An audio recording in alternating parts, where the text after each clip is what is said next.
ప్రధానమంత్రి గారి అధ్యక్షతన జరిగినటువంటి ఆ సమావేశంలో 11,440 కోట్ల రూపాయలు విశాఖపట్నం స్టీల్ ప్లాంట్ కి రిలీజ్ చేయడం జరిగిందని ఆనందంగా తెలియజేసుకుంటున్నాను. విశాఖ ఉక్కు ఆంధ్రుల హక్కు అనే నినాదాన్ని కేంద్ర ప్రభుత్వం అలాగే ముఖ్యంగా ప్రధానమంత్రి నరేంద్ర మోదీ గారు కాపాడినందుకు, గౌరవించినందుకు ఆంధ్రప్రదేశ్ రాష్ట్ర ప్రజల తరపున 5 కోట్ల మంది జనాభా తరపున హృదయపూర్వకమైనటువంటి ధన్యవాదాలు. ఇందులో ముఖ్యంగా ఈ 11,440 కోట్ల రూపాయలు సుమారు 10,300 కోట్ల రూపాయలు డైరెక్ట్ ఈక్విటీ కింద, అలాగే 1,140 కోట్ల రూపాయలు 7% అందులో non cumulative preference share capital కింద కన్వర్ట్ చేసే విధంగా ఈ యొక్క సహాయ సహకారాలు చేయడం జరుగుతుంది. ఎంతో కాలంగా ఈ యొక్క సమస్య జటిలంగా ఉంది, ఏమవుతుందో తెలియదు. ఒక అయోమయ పరిస్థితిలో ఉన్నటువంటి విశాఖపట్నం స్టీల్ ప్లాంట్కి రాష్ట్ర ప్రభుత్వం, కేంద్ర ప్రభుత్వం ఇద్దరు కూడా ఒక హామీ ఇచ్చాం, ప్లాంట్ని ఖచ్చితంగా నిలబెడతాం అని ఏదైతే మాట ఇచ్చామో ఆ మాటని ఈ రోజు నిలబెట్టుకున్నామని కూడా ఆంధ్ర రాష్ట్ర ప్రజలకి సందర్భంగా తెలియజేసుకుంటున్నాం. అయితే ఒక పక్కన దీనికి ప్రధాన కారణం ప్రధానమంత్రి నరేంద్ర మోదీ గారు అయితే, మరొక పక్కన ఇది ఇంతవరకు కూడా తీసుకొని రావడానికి గత 7 నెలలుగా ఆంధ్రప్రదేశ్ రాష్ట్ర ముఖ్యమంత్రి వర్యులు నారా చంద్రబాబు నాయుడు గారు కూడా ఎప్పటికప్పుడు ప్రధానమంత్రి గారిని కలిసినప్పుడు ఇదే ఒక ప్రధానమైన ఎజెండాగా దీన్ని ప్రస్తావిస్తూ దీనికి సంబంధించి న్యాయం చేయాలని ఎన్నో సందర్భాల్లో కోరడం కూడా జరిగింది. ఆ యొక్క రిక్వెస్ట్ ని అంగీకరిస్తూ కేంద్ర ప్రభుత్వం యొక్క నిర్ణయం కూడా తీసుకుంది. అందులో మరొక ముఖ్యమైన వ్యక్తి, మనం ఈరోజు తెలుగు ప్రజలు ధన్యవాదాలు తెలియజేయాల్సినటువంటి వ్యక్తి మన స్టీల్ మినిస్టర్ గారు అన్న కుమారస్వామి గారు. ఆయనకి కూడా రాష్ట్ర ప్రజల తరపున ప్రత్యేకమైనటువంటి ధన్యవాదాలు తెలియజేసుకుంటున్నాం. ఆయన మొదటి నెలలోనే విశాఖపట్నం స్టీల్ ప్లాంట్ తాలూకా సమస్య, ఒక కేబినెట్ మినిస్టర్గా నేను కూడా ఈరోజు ఉన్నాను కాబట్టి ఆయన కూడా తెలియజేశాం. అప్పటికే ఒక చర్చ అనేది కేంద్ర ప్రభుత్వంలో జరుగుతున్న సందర్భంలో కుమారస్వామి గారు కూడా దీని మీద లీడ్ తీసుకొని ప్లాంట్ని సందర్శించడానికి వెళ్ళి ఒక రాత్రి పూట కూడా అక్కడ గడిపి కేవలం పై స్థాయిలో ఉన్నటువంటి అధికారులే కాకుండా కార్మికులు చేస్తుంది, అదే మా లక్ష్యం అని చెప్పి ఆయన కూడా మాటిచ్చారు. ఆ మాటని నిలబెట్టుకోవడానికి స్టీల్ మినిస్టర్గా ఆయనకి ఎన్ని రకాలైనటువంటి ఒడిదొడుకులు వచ్చినా సరే కమిట్మెంట్తో, ప్లాంట్ మీద శ్రద్ధతో ఈరోజు ఆయన కూడా ఎంతో సహకారం మినిస్టర్గా ఈరోజు రాష్ట్ర ప్రజలకి, ముఖ్యంగా స్టీల్ ప్లాంట్కి ఆయన సహకరించడం జరిగింది. కాబట్టి ఆయన కూడా ధన్యవాదాలు తెలియజేసుకుంటున్నాం.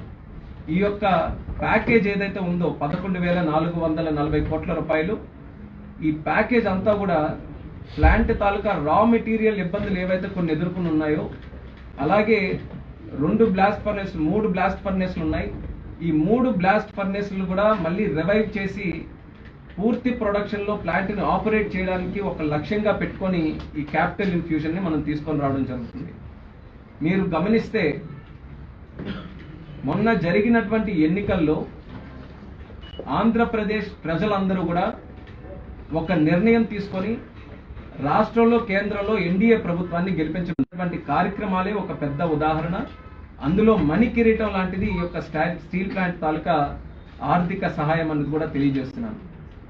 మరి దీనికి సంబంధించి గత 7 నెలలుగా ఇది ఒక రకంగా అతిపెద్ద సహాయ సహకారం ఈరోజు స్టీల్ ప్లాంట్కి సంబంధించి అయినప్పటికీ కూడా గత 7 నెలలుగా అనేక కార్యక్రమాలు దీనికి సంబంధించి చేశాం.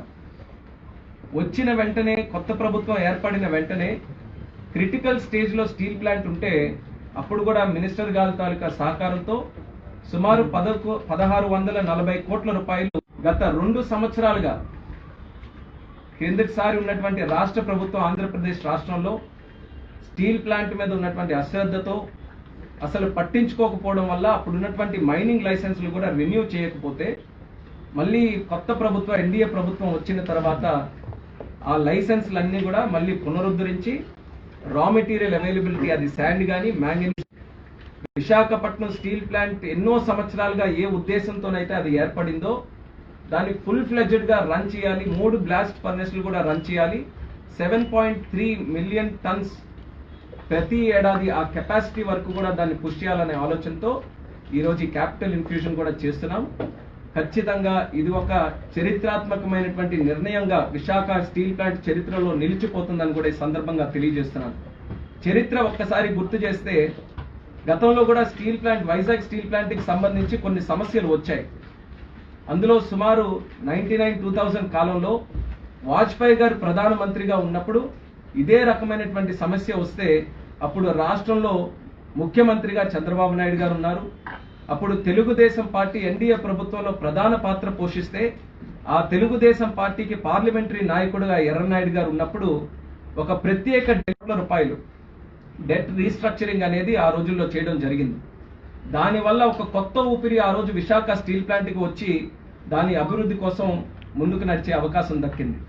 మళ్ళీ అదే స్థాయిలో ఈ రోజు కూడా సమస్యలు ఉంటే మళ్ళీ ప్రధానమంత్రిగా ఎన్డీఏ ప్రభుత్వం ఉంది, ప్రధానమంత్రిగా ఈరోజు దేశం ప్రపంచమే గౌరవించి ఒక ఆదర్శంగా తీసుకునేటటువంటి నాయకుడు నరేంద్ర మోదీ గారు ప్రధానమంత్రిగా ఉన్నారు.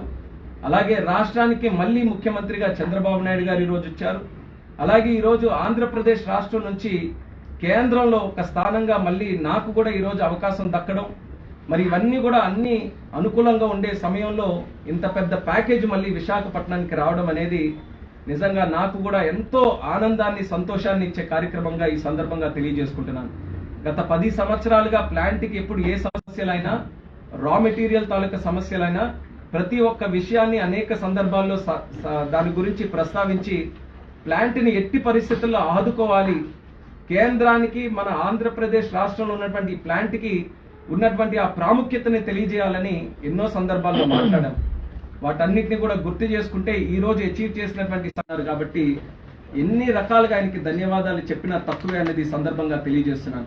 అయితే ఇందులో ముఖ్యంగా గమనించాల్సినటువంటిది, మొన్ననే విశాఖపట్నం కూడా ప్రత్యేకంగా ప్రధానమంత్రి అయిన తర్వాత అధికార కార్యక్రమం మొట్టమొదటిది మన ఉత్తరాంధ్ర ప్రాంతం విశాఖపట్నంలోనే ప్రధానమంత్రి గారు కూడా వచ్చారు. అప్పుడు 2 లక్షల కోట్లకు పైగా ఉన్నటువంటి పెట్టుబడులు మన చేయడం జరిగింది ప్రధానమంత్రి గారు. ఈ విషయాలు ఎందుకు చెప్తున్నానంటే, ఈ కొత్త ఎన్డీఏ ప్రభుత్వం మళ్ళీ రాష్ట్రంలో దేశంలో ఈ డబుల్ ఇంజిన్ సర్కార్ ఏర్పడిన తర్వాత చిరకాలంగా ఉన్నటువంటి ఈ సమస్యలన్నిటికీ కూడా శాశ్వత పరిష్కారం అందించే విధంగా 7 నెలల్లోనే ఇంత బ్రహ్మాండమైనటువంటి నిర్ణయాలు తీసుకున్నామనంటే ఎంత కమిటెడ్ గా రాష్ట్ర ప్రజల పట్ల, ఈ సమస్యల పట్ల ఎంత చిత్తశుద్ధితో పనిచేస్తున్నామో ఒక్కసారి తెలియజేయడానికి ఈ విషయాలన్నీ కూడా మరొకసారి ప్రస్తావిస్తున్నాను. అయితే దీనితో పాటు అమరావతి ప్రాజెక్టు కానీ, పోలవరం ప్రాజెక్టు కానీ, ఇలా రాష్ట్రానికి సంబంధించినటువంటి ఇండస్ట్రియల్ ప్రాజెక్ట్స్ కానీ, నోడ్స్ కానీ, ఏ విషయానికి వచ్చినా సరే ఆంధ్రప్రదేశ్ రాష్ట్రానికి ప్రజల కోసం నిత్యం శ్రమించే నాయకుల్ని ఎన్నుకుంటే దాని ప్రభావం ఏ రకంగా ఉంటుందో అనేది ఈరోజు ప్రత్యక్షంగా ఆంధ్రప్రదేశ్ రాష్ట్రంలో కనిపిస్తుంది. మరి యొక్క కార్యక్రమాలు కేవలం ఇంతవరకే కాకుండా భవిష్యత్తులో కూడా మేము చెప్పినట్టు మా ఉద్దేశం ఈ జనవరి నుంచే 2 బ్లాస్ట్ ఫర్నేస్లు కూడా ఫుల్ కెపాసిటీతో రన్ అవ్వాలి. అలాగే మిగిలింది ప్లాంట్ని ఇంకా మంచి పద్ధతిలో మనం నడిపించి ఖచ్చితంగా ఒక బ్రహ్మాండమైనటువంటి పొటెన్షియల్ ఉంది. దేశంలోనే తీసుకున్నటువంటి అన్ని స్టీల్ ప్లాంట్స్లో ఒక ప్రత్యేక స్థానం మన విశాఖపట్నం స్టీల్ ప్లాంట్ ఉంటుందని మనం ఎన్ని సందర్భాల్లోనూ మనం మాట్లాడుకున్నాం. అలాగే స్టీల్ సెక్టర్ కూడా ఈరోజు కోర్ సెక్టర్. అటువంటి కోర్ సెక్టర్ కార్యక్రమాలు చేయడానికి ముగ్గురు కూడా కలిసి పనిచేస్తున్నారు. వాళ్ళ టీంలో మేమందరం కూడా చేస్తున్నాం. అలాగే మన అన్న కుమారస్వామి గారు కూడా ప్రత్యేకమైనటువంటి దృష్టి, ఫోకస్ ఈ యొక్క వైజాగ్ స్టీల్ ప్లాంట్ మీద పెట్టి ఈ కార్యక్రమం ఎంతవరకు తీసుకొని రావడానికి తను వ్యక్తిగతంగా కూడా చాలా కృషి చేశారు.